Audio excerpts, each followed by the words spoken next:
Good to go. Okay, yes. Yep. Awesome. Yep. Okay, so hey everybody who's watching and will be watching in the future, and hey Jordan and Ellen, thank you for taking time out of your evening to chat. So obviously we're running a little bit behind now, so there's a bunch of questions, and I'm just going to dive straight into them. Yep, if you're ready. Let's go for it. Awesome. So you guys have obviously talked quite a bit in the past about your creative process while you're writing Carmilla, but have you found any differences in that process going into the writing for season 2? For season 2, we've got almost a more solidified process because we went through what we went through for season 1, and so I think there are some things that we've just gotten faster at doing them. So in that sense, not so much so.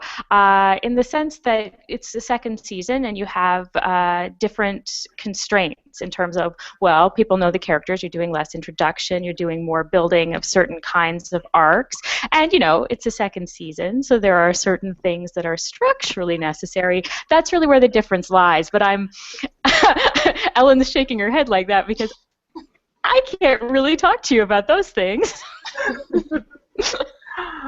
Well, we also didn't spend like a significant amount of time, breaking story in a Google Doc. We actually put it directly into a spreadsheet, which I think actually streamlined the process a lot more. And so I still have 25 pages of notes in that first Google Doc. I know there's a lot of notes still, but it's not quite as humorous as it was the first time.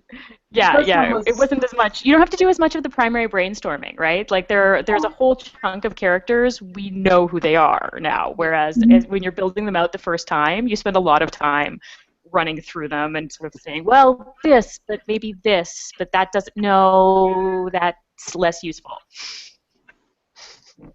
And so everything's a little bit tighter. Yes, or at least that's the hope. It's always the hope. In theory.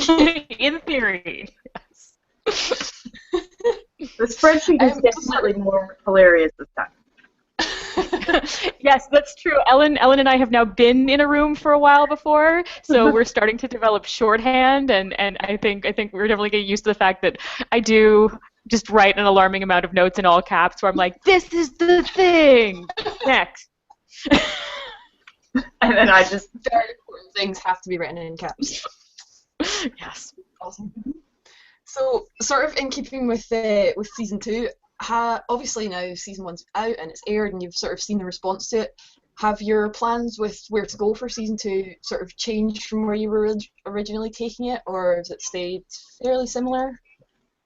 That's an interesting question because, like, the end point hasn't. There are some of the details in terms of, because there is a 36 episode arc there that has to happen, and as you actually get into it, you find, like, at least the way I tend to work for plotting is I tend to know this moment, and then this moment leads to this moment, and so I can see sort of a large sculptural piece of what the arc will look like, but then when you actually get into it and you start writing down, well, so the door has to open, and such a person has to come through it, and then this one knows this, and they were supposed to know these other things, and crud, so that goes there, and you find that some of the texture of how you get to those larger sculptural moments shifts, but in terms of whether or not people are hoping for, I don't know, some kind of change or respite there, nah, it's going where it was going. Awesome. So this was actually one of my favourite questions because I really need to know the answer to this. Where on earth do lines like "No way in hell or Hogwarts" come from? Are they just flashes of brilliance? I think that sort of thing tends to happen when you write a lot of dialogue. Like, and we want to give at least partial credit on that line to Ellen, because I can't remember what the line was before that, and she was like, it's too long, it needs to shorten up, and so we came to that. But like a lot of one-liners just come from being a person who spent a lot of time in school and a lot of time with pop culture and who's really invested in their own cleverness. So you have a little bank of them back here that you're just waiting. Sooner or later, there's going to be a chance to use one of those, and yeah. And in particular, it also comes from like the amount of time you spend with. There are like 2 Ellens in my dashboard right now. Sorry to completely segue off. I'm Okay, really good. sorry. It just died and then came back. So it was all good for a moment. There were 2 of you, which was entertaining. I'm really sorry, guys. Okay. Oh, yeah, a lot of it will come from working with characters' voices as well, right? Like, Heller Hogwarts becomes very much something that's in Laura's pattern because of what we understand about her in terms of pop culture, in terms of the kind of rhythms of her speech. Like, Laura's a lot more likely to alliterate than a lot of the other characters, and so that makes some choices for you. Yeah, can't really see the same lines coming from Carmilla. Nah, not quite. She did go, like, she has a few pop culture references that are, like, really spot on, though. And the other me went away now. Excited. We've only got one of you again. It was fun having 2. So yeah, sort of actually in keeping with characters, are any of the characters more difficult to write than others, or do they all sort of flow kind of naturally? Is there? Oh, I don't know if any of them flow like naturally, but it's the difficult part of the characters isn't so much writing them as like finding them to begin with. Because once you've got sort of a sense of like, well, Laura's going to happen in a fairly kind of staccato kind of way, and she's got kind of a fast rhythm, and it's going to be pop culture, and it's going to be words that are expressive but not necessarily, too academic. That sort of like it almost forms like a little algorithm for them. And so like that, like Laura kind of happens right there, and then Carmilla, well, she's going to be more laid back. She's got a little bit more of a like, and it's like it's a longer, drippier. There's a little bit of a zoom that comes around the edge for her, and it's going to be like academic words, but it's never more words than you need because screw that, she's not wasting time, and for all of them, there are those sorts of things that you begin to know about them and the rhythms of their speech and the types of words they're going to use, the types of attacks they're going to use when they try to get the things they want, and that really, once you've got those, they'll just go on their own. It's like you set a little machine in motion and watch them mess each other up. She's totally lying here because Carmilla is very, very hard to write. I don't know what she's talking about. Carmilla was very challenging, especially on Twitter. Carmilla was actually had an easier time with Carmilla than Laura, probably because on Twitter, because we realized that Carmilla's not going to tweet very often, but Laura's going to basically live tweet her entire college experience, which resulted in Jordan sending me very, very many messages saying, there's so many. Yes, there were a few moments when Laura's Twitter feed, which is enormous, I was just sort of like, really? We're going to do all of this, okay? And now for the dialogue pass. Because what happens with the social media feeds is Ellen goes into another big spreadsheet. We write in spreadsheets, we communicate in spreadsheets, and she writes all of the dialogue, and then I am a control freak and really, really picky about character voices. And I go in and just like fix them in these little ways that no one would notice except me. No one. So yeah, I do admit that like one of the few difficult moments, because I don't find Carmilla difficult to write when I can control everything she does, but sometimes when you're doing the live responses as Carmilla on Twitter, it is a bit of a hard, row to hoe, so to speak, because she wants to be so mean. Like in the heart of that character, there's just so much of Carmilla that's just like, you idiot, go away. Like it's there, and I thought you're like, but these are your people who've come to Twitter and they want to play and they want the live interaction and they want a certain amount of fun, and you're just sort of like, but she just wants to tell them off. So now what do we write? So yeah. See, that's why the charm of the Tumblr feed was so great, because you could just take these absolutely inane questions that people would ask Carmilla and just reply no, or reply with like reversing the question around, which was something that we came up with pretty early on and decided it was a fantastic idea, and we kept doing it. The transmedia aspect is brilliant. It's something really novel. I've never sort of experienced it in anything else, and it adds this great like other aspect to what we're seeing in this whole sort of other side to things, and leads on really nicely to the next question. So the Iceland takeover in season 1. When Laura and Laugh take over Carmilla's social media, was memorable and hilarious and wonderful. Do you guys envisage any more ways that the character social media feeds can play against Laura's vlogs? Yes. Or that might play against Laura's vlogs? Yes, we can. No, we can't tell you about them. So yes, but that's it. Yes. If you prefer, yes. Insert evil laugh. Yes. I don't know if we're going to get Steph to make bad Photoshops again, though, because that was pretty entertaining the first time around. I think. Oh, that was amazing. Yeah, the way people flew with that one, because I think that tweet came from all of us being like, where would she go? No, where would Laura think she went? Iceland. Yeah.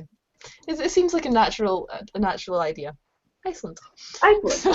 So we've got. It's remote. It's depressing. Yeah, Iceland's actually lovely insofar as I know. Not yet. Cows of some sort. They're a special kind of cow. I swear to God, there's a special kind of cow there. They were in the pictures. I swear. Folks, we'll find out about the special cow and update you later. Yes, we need like a little minority report where it just pops up. I'm sure it's like tiny and furry. If it's not tiny and furry, I'm going to be very disappointed about this cow. It might have been a miniature horse, now that I think about it. I don't remember. I need to go look at the picture. Cows and horses are really similar. Yeah. Yes. Pretty much identical. It's not like anybody listening to this has ever wanted a pony.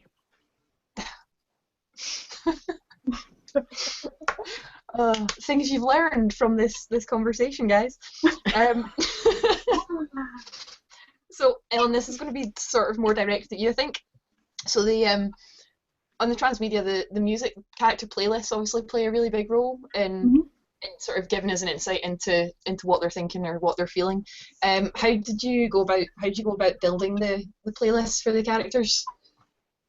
Well, do you want the I was listening to my iPod the day before the episode came on. I was like, that one would be good. That's the short answer. The long answer is I spent a lot of time at the beginning of making the social media feeds, especially trying to figure out what kind of music Laura especially would like. Carmilla, I knew that I had to go as obscure as possible, which is why she's got very few songs that are actually on her blog, because I felt like, well, she wasn't probably going to post much music.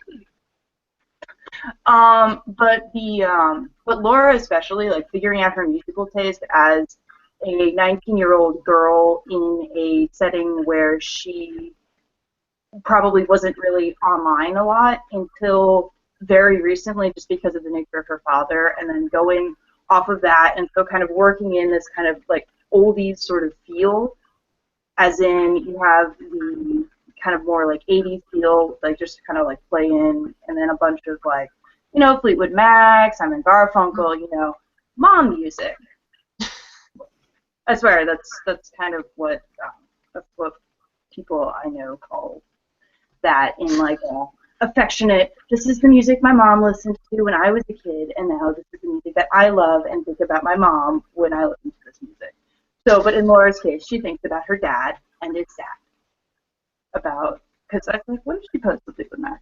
Like right after the Danny thing. So yeah. Mm-hmm. Yeah. Mm-hmm. And do the character playlists differ from music that you associate with the show or with the characters? Well, the one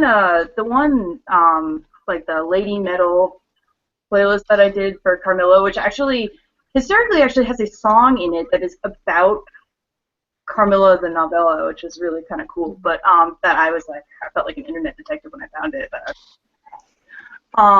Honestly, I feel like I have a lot of I have a playlist that I listen to that's like a lot of like instrumental.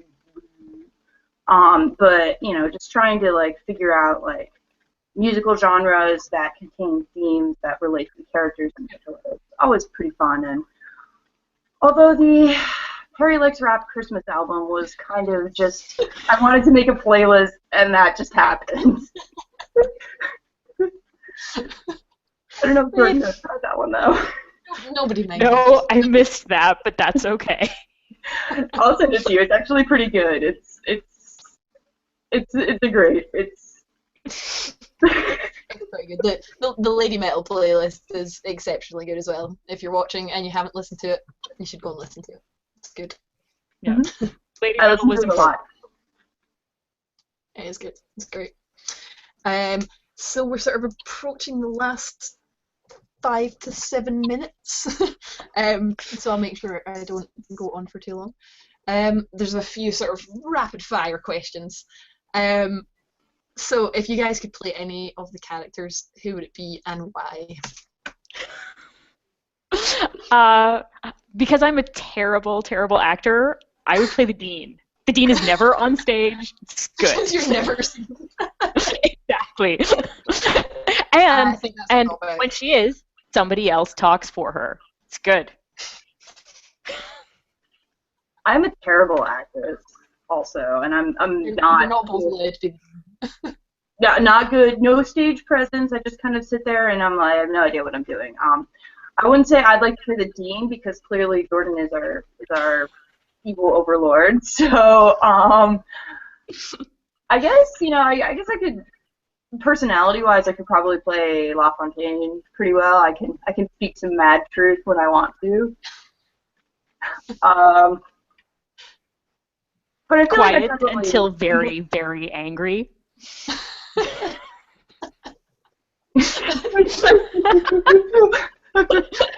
Ellen's just like, I'm gonna bust you later. Silent rage. You can see it in your eyes. Silent rage? What? It's all in the eyes.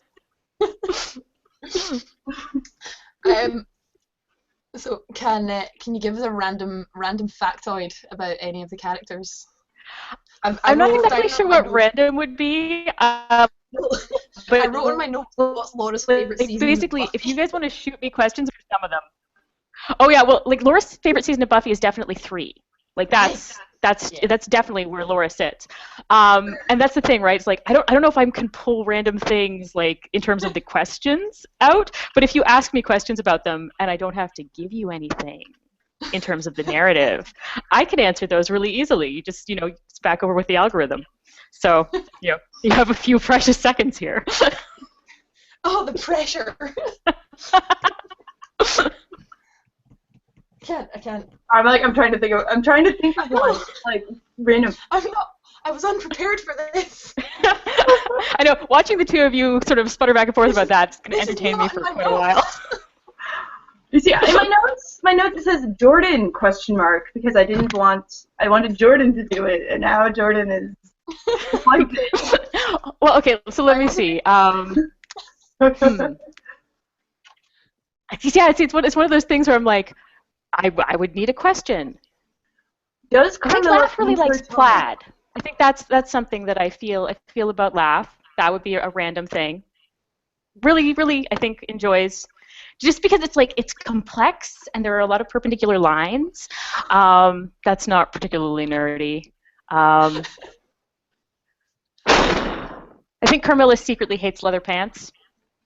What? I mean, she's gonna wear them because she's leather pants are constricting. Even when you're you're perfect and whatever, they're and really so much of Carmilla is essentially languid and drippy and I think left to her own devices, Carmilla would just be in sweats all the time, but they don't look cool enough, and she does have some issues around looking cool.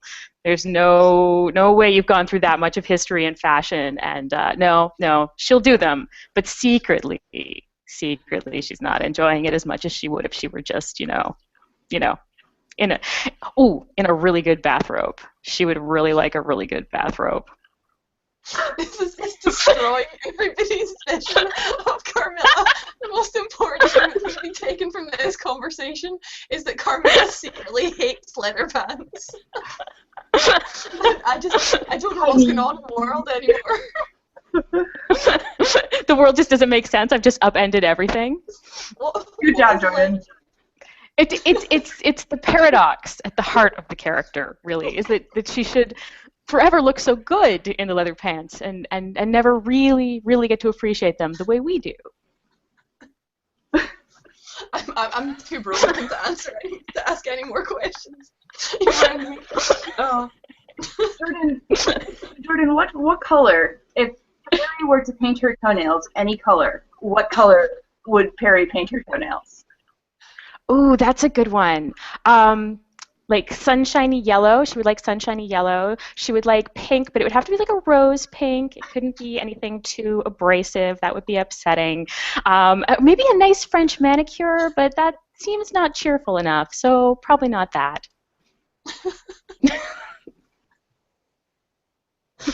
Okay. Yep. I'm good. I'm good. See, they're all running around up here. You probably just don't really want to know all these things about them. We want to know all of the things. Give us all the things.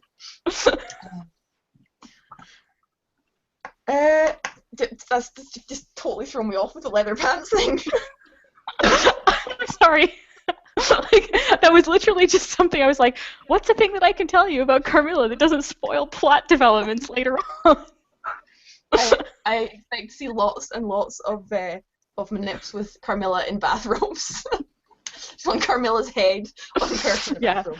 Well, you have to. That is one of the big secrets of the Carmilla character, is that she really is like minimum effort. It is like I think she would live in a bathrobe just through her entire existence if she didn't have things to do, right?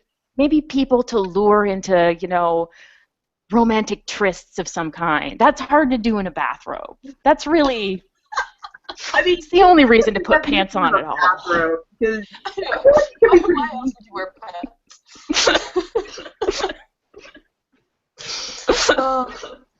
Okay, my work here is done. Ruined everything. Okay, so back to serious questions. If you guys could pick another classic novel to adapt, what would it be, and why? Why that? Ellen, do you have one? Yes, I actually have two. Oh. You can hop on this bandwagon. You go, and then I will come back with other ones. Okay. I was thinking that War of the Worlds could be really fun to do, or 20,000 Leagues Under the Sea as a vlog of just everybody, like, and like all like the crazy stuff that happens. It's been a long time since I've read the book, but as I was going, I was like, oh, that one would be good, and then I was like, God, I don't remember this plot. Which is why you read the book several times before you write anything. This is essential. Yeah. As I was looking over this one, I was sort of thinking the Odyssey would make, but I don't know if you could do it as a vlog or if you would have to do it as like a travelogue with like a GoPro or something like that. I feel like you could do something really fun with that. Also, just because I really like Ulysses as a character because he's such a jerk. He's just like, he's basically like, I got lost on the way home, and this is just a journey of me screwing other people in their own homes. I'm stealing your cattle. I'm, blinding you. All of the other various terrifying things. Yeah. But it's exciting, and also at the end, a massacre. So, what more can you want out of classic? I was also thinking that like our mutual friend would make a really good adaptation, just because I think there's probably some way of really working the social media for our mutual friend because of how much of our mutual friend is like about gossip and about the way people generate their identities through like social, but it would be less fun because nobody blinds a Cyclops in it. That's really the most important part. Sold on Odyssey. sort of like, as a side note, we would have to go traveling. Yeah, that's really what Jordan wants out of this, is to go on a, Mediterranean road trip. Yeah. I mean, it would be a Mediterranean road trip in tents, so we have to go during the summer. Clearly. Clearly. Makes sense. I see what you mean. I think there's been some definite plotting there. So I think we're about running out of time soonish. But what other projects are you guys working on? If you want to give a shout out to whatever it is you're doing outside of Carmilla. Ellen? You can go first. Okay. I'm actually getting ready to do another theatrical show out here in Vancouver. It's going to go up in June of 2016, so we're a little ways out. And it's a piece called How to Survive an Apocalypse that's going up at Touchstone Theatre. Awesome. I guess that's like I finished a novel in November that was published, and it's up on Amazon under my screen name because I work for a bank during the day, and I didn't really want them Googling it and finding my book, Googling me and finding my book because. But yes, so that's under my Ana Matics on Amazon. You can just type it in, the return, and it'll pop up. And other than that, I am struggling to finish the NaNoWriMo that I started in November. It being January and it being 40 pages long. I'm really not doing too good on that. Are you partaking in Fem/Biggity? Yes, actually, I have one thing done and another thing that will be done somewhere down the line. At some point this month, maybe. Yes, probably. Although, really, every month should be for Fem/February should be every month. The fact that we need a special month for it is really.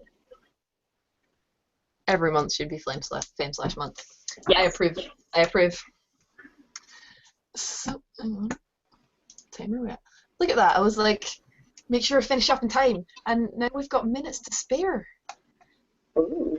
Quick, Laura, think of something interesting to say. Get your brain out of lab mode. Hang on. We should just have Jordan cackle evilly to end. I think we should just have Jordan evil cackling. I don't know. What do you do? 3 minutes. I have to do it quietly though, because it's like so. Well, let's see if we can do a quiet evil cackle.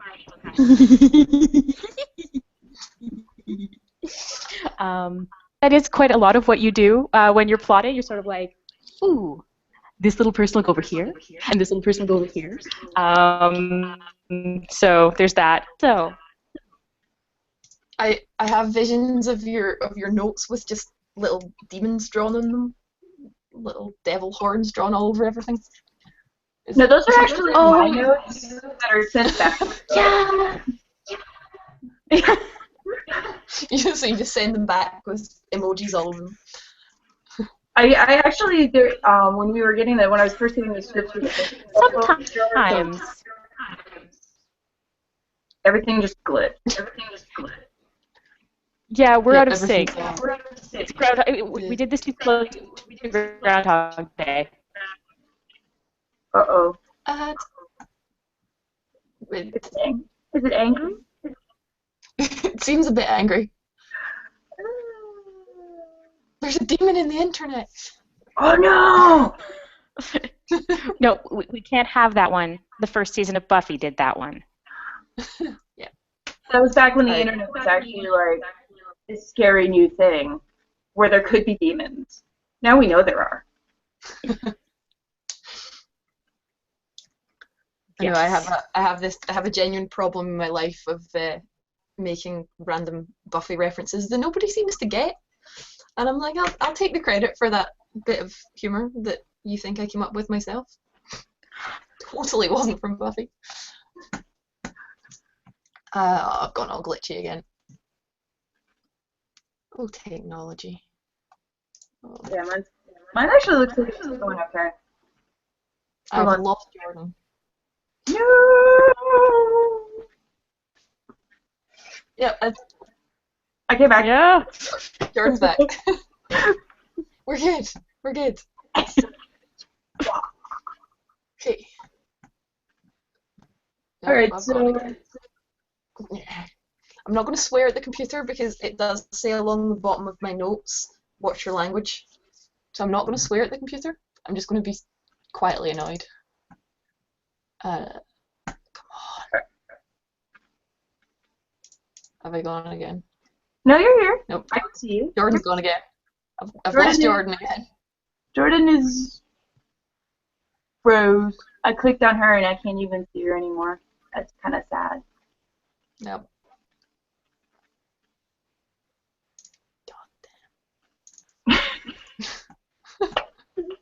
Oh, I hate the no! internet! Jordan went away!